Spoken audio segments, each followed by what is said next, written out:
감각명상 제1장 시계는 시계공이 알고 있다. 라에 얘기한 시계는 시계공만이 알고 있다.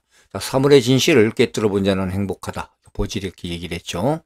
자, 이 책의 앞장에 그려져 있는 마크를 보면 아마 당신은 놀랐을지 몰란다. 이 마크는 그 중심 부분을 도용해 지구 역사상 가장 끔찍한 인종 말살을 저질렀던 인류의 대역죄인 나치스의 문장과는 아무 관계가 없음을 분명히 밝혀줍니다. 자, 나치스의 문장과는 아무 의미가 없음을 분명히 밝혀줍니다. 자, 실제로 이 마크는 시간과 공간에 있어서 무한을 나타낸다. 정점이 아래로 향한 삼각형은 무한소를 나타내고 정점이 위로 향한 것은 무한대를 나타낸다. 물론 이 두 가지 무한은 연속되어 있다. 중심에 위치한 만자는 시간의 무한성을 나타내는데 시간도 역시 무한소와 무한대의 세계에서 똑같이 적용이 된다.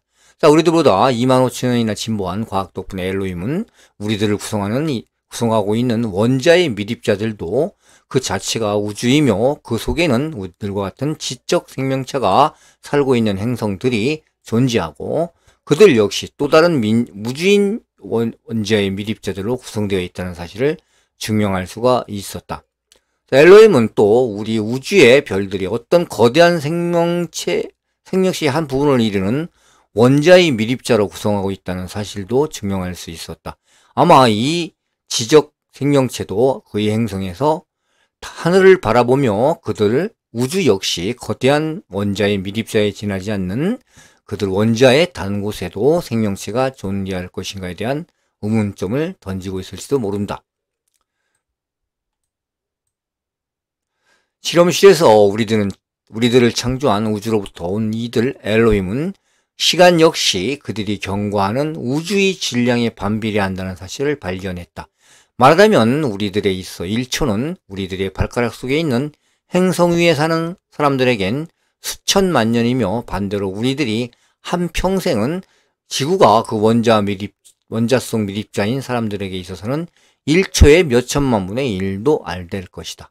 성스에 쓰여진 한 줌의 흙, 즉 지구상의 흙으로부터 추출한 화학물질로 실험실에서 생명을 창조할 수 있는 문명의 단계에 도달한 사람들은 그들의 창조물에 무수히 다양한 특성을 부여할 수가 있었다. 나비의 날개 색깔이든 꽃잎의 모양이든 이 모든 것들이 엘로힘에게는 간단한 일이었다. 그들이 고안하고 있는 종의 특성을 유전자 코드의 프로그램에 넣기만 하면 되는 것이다. 개체의 특성에 신체적 특성에 적용할 수 있는 조건은 그 심리적 특성에도 적용이 된다. 아주 최근에 동물의 행동을 지배하는 두뇌 속 어떤 부분에 화학물질에 의한 반응을 일으켜 늑대를 겁쟁이로 만들거나 양을 난폭하게 만드는 등 실험실에서 동물의 행동을 바꾸는 것이 가능해졌다. 이 분야에 있어서 우리들의 과학은 이제 겨우 시작 단계에 지나지 않는다.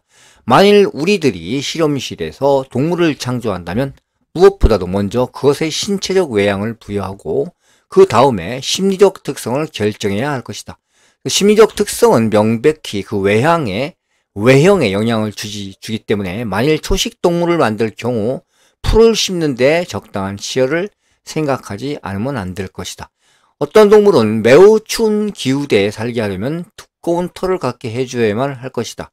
또 어떤 동물이 눈 속에 살아간다면 그리고 같은 지역에 동물을 잡아보는 육식동물이 있어 너무 쉽게 먹이가 될 가능성이 있다면 이 위험 기간 동안 그 동물의 털을 순백색으로 만들어줄 것을 생각하지 않으면 안 된다. 생식에 관해서는 완전히 재생을 위해 모태 내에서 언젠가 또 하나의 생명으로 발육하게 될 세포, 즉 조직화된 암의 성장에 필요한 기관을 동물들에게 부여하는 것을 고려해야만 할 것이다. 자, 1년 중 어느 기간에 동물의 암컷이 교미하기 위해서는 수컷을 불러들이는 특별한 냄새의 어떤 분비물이 발산하도록 결정하지 않으면 안 된다. 물론 수컷도 그 냄새를 맡을 수 있는 후각을 갖춰야 한다. 그것이 뇌 속에 어떤 중추에 연결되어 수컷으로 하여금 교미의 욕구를 일으키게 해야 할 것이다. 어떤 종류의 나방의 암컷은 수킬로미터 밖에 수컷이 맡을 수 있는 냄새를 발산한다는 사실은 이미 잘 알려져 있다. 이것은 그 나방이 코에 뛰어난 성능을 보여주는 것이라 할 수 있다. 이렇게 해서 우리들이 만들고자 하는 동물의 암컷과 수컷에게 어떻게 교미 욕구를 일으킬 것인가에 대해 생각해 보았다. 다음으로 우리들은 교미 행위 자체가 암수 두 쌍방의 두 뇌 속에 쾌감을 불러일으도록 해야 한다. 그것은 퍼블로블로의 조건 반사의 힘을 빌려 양자가 거듭해서 교미 욕구를 갖게 하는 것이다. 그러기 위해서는 자극을 뇌에 전달하고 쾌감을 일으킬 수 있는 신경 말단을 성기관에 갖추게 할 필요가 있다. 따라서 강한 쾌감을 얻게 하려면 암수 양 상호 간의 성기관의 접촉 면적이 충분히 넓어야 한다. 그리하여 그들이 만들고자 하는 동물의 기능과 관계된 심리적 특성은 그 신체적 특성의 대부분을 조건 지는다는 것을 알 수가 있다. 자, 우리가 만들고자 하는 동물의 심리적, 신체적, 그리고 행동상의 여러 특성은 모두 유전자 코드의 조합에 의해 프로그램 된다는 것을 분명히 이해하는 것이 중요하다.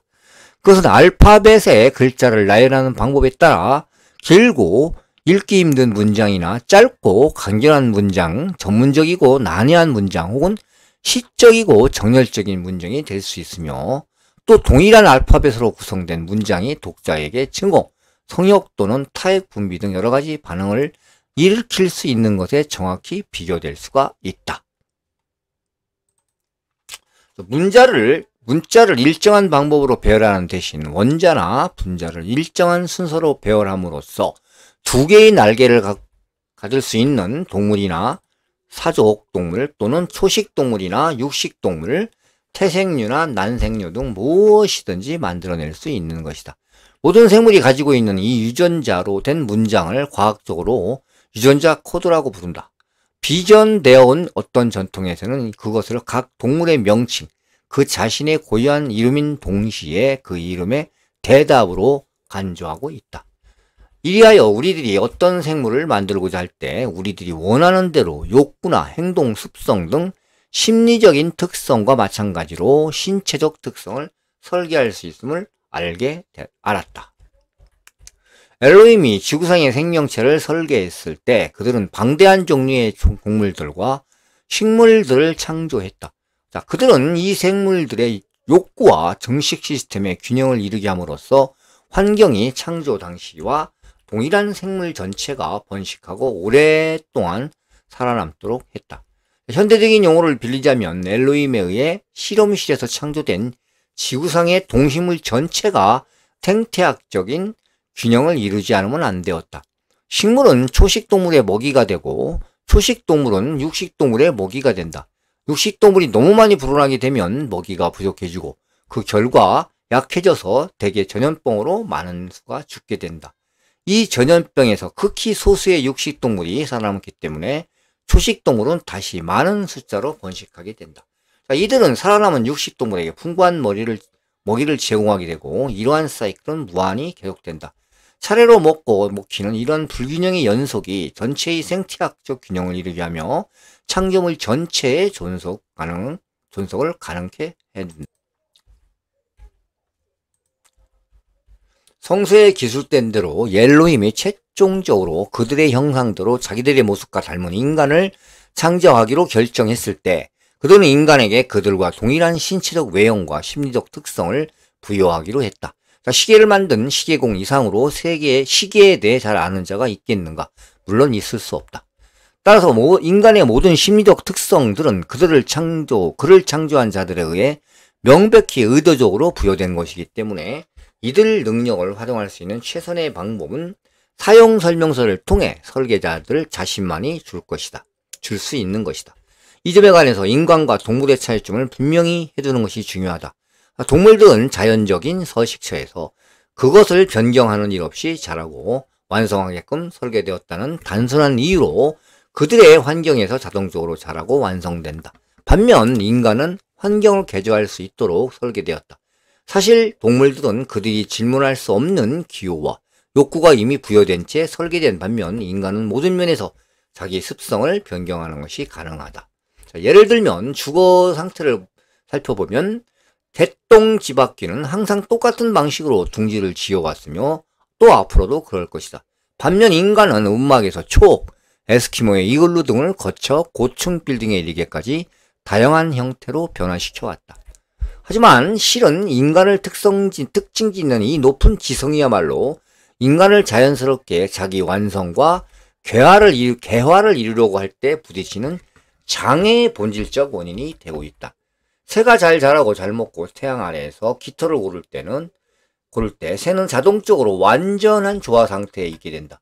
새는 그 가능성을 최대로 살려 또 다른 가능성의 여운을 남기는 일이 없다. 새에게는 높이를 느끼는 것이 타고난 성품이기 때문에 자동적으로 나는 것을 기분 좋게 느낀다. 새는 결코 그의 행동이나 생활 방식에 관해 의문을 품도록 프로그램되지 않았기 때문이다.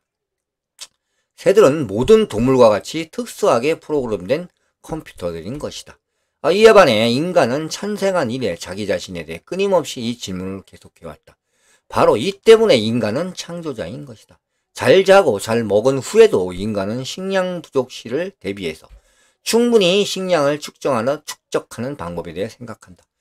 그것이 이루어지면 또 다른 문제를 생각하고 끊임없이 질문하면서 모든 수준에 있어 자기 자신을 재평가해 나갈 것이다.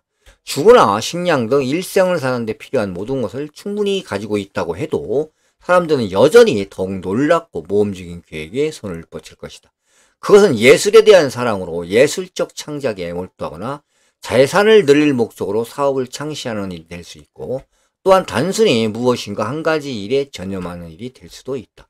요컨대 그것이 주거, 식량, 일, 휴식 혹은 생생활에 있다 하더라도 인간은 항상 변화를 추구한다. 인간은 다른 동물들과는 달리 완전히 자기 프로그램이 가능한 컴퓨터로 설계되었기 때문이다. 말하자면 인간은 항상 그의 습관이나 전통, 도덕관에 대해 끊임없이 질문하고 검토하며 재고하는 것이다. 비록 자신에게 부단히 물음을 던질 수 있는 이 능력이 동물에 대한 인간의 상당한 우월성을 나타낸다고 해도 완전한 각성에 도달하기 위해서는 이 능력을 최대로 개발할 필요가 있으며, 또한 인간은 그 환경 속에서 자신을 적절히 위치시켜낼 필요가 있다. 다시 말해 그 환경 속에 그는 현재 있는 곳이 어디쯤인가를 알 필요가 있다. 이 훈련을 행할 때 우리 자신을 분명히 의식하고 있으며 엑스터시의 순간을 맛볼 수 있을 뿐 아니라 그 결과 자기 프로그램을 더욱 효과적으로 개선할 수가 있다. 끊임없이 계속되는 자기 의문과 평가의 인간성 속에 취하는 이러한 순간의 휴식은 마치 새가 나뭇가지에 앉아 햇볕을 받으며 다만 놀이하는 즐거움 때문에 놀이하고 있는 순간에 비유할 수가 있다. 이것이 우리들 인간이라고 하는 경이로운 기계의 사용 설명서의 일부이다. 그것들은 분명히 그것을 이해하고 사용할 수 있게 있는 수준에 온 이제야 창조자들은 우리들에게 그것을 전달해 주는 것이다. 시계공 이상으로 시계의 사용법에 대해 잘 설명해 줄 수 있겠는가?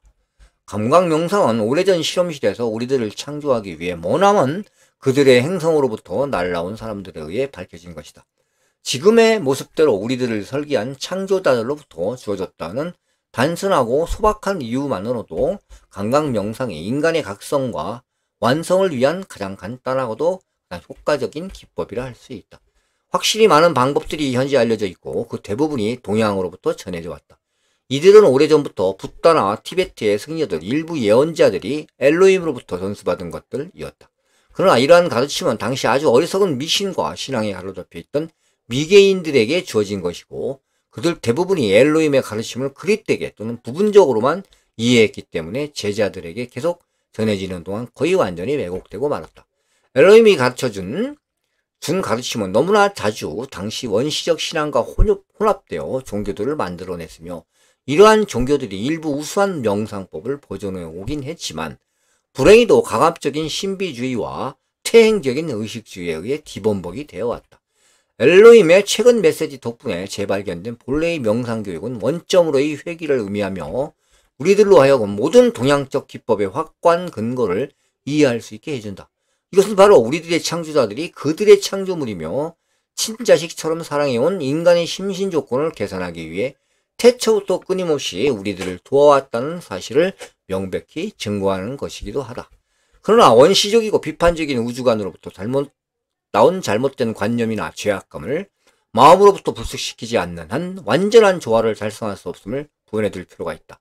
그러므로 동양의 단체가 가르치는 명상법은 그 자체에 우수한 것도 있지만 그 방법의 전부를 깊이 물들여버린 신비주의적 색채에 의해 그 효과가 많건 적건 간에 상쇄되어 마침내는 본래의 의미를 완전히 상실하고 있는 것이다. 자, 감각명상은 수세기 동안에 걸쳐 쌓인 신학적 껍데기의 장애를 벗어던지고 명상 본래의 각성기술을 다시 발전할 수 있게 해준다. 자, 그러면 지시 설명서로 들어가 본다. 자, 여기까지입니다. 자, 시청해 주셔서 감사합니다.